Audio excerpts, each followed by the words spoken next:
gigs, you know, when we started out doing comedy. And I'm sure we've all had them, you know.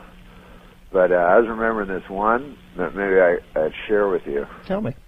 Well, there was this booker that remained nameless, but when I first got to L.A., he'd send me out on these gigs, and he had one that was like paid like $50, and it was a hospital, you know. So I'm like, I don't really want to play a hospital, but I guess it's a good thing to do in life, you know. Right. Even it's something that my Lord and Savior might do, you know, if he was a stand-up. Sure. I always ask, what would Jesus Christ do? Exactly. In my situation, and I try to do that. Well, Jesus would have done it, and he would have stayed to his time. So I go there, and I get the directions and everything, and this guy drives me up there, and when I get close to the hospital, there's all this barbed wire and stuff, and there's security guards with guns. And so anyways, it turns out it's a hospital for the criminally insane. So I'm like, oh, well, your core demo.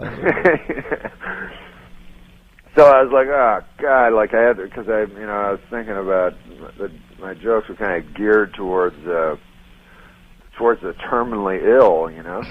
You put together that chunk, the euthanasia chunk, and here you were dealing with the actively psychotic. Exactly. So the hospice set wasn't going to work. I knew that.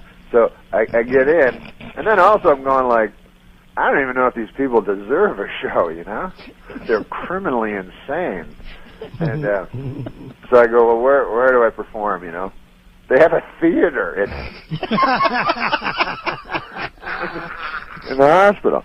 So every single seat looks like the booth where Lincoln was shot.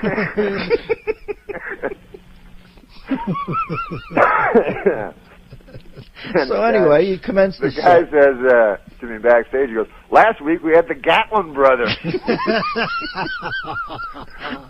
All the locals thought they invented the gun of the same name.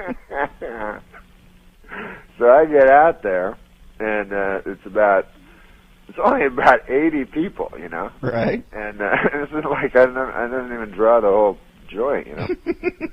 And so I get out there, and they're muttering to each other, and a couple of them are shambling down the aisles from time to time, you know. And so I'm walking towards the mic, and as I'm walking towards the mic, before I even say a word, I just hear, nice shoes, faggot!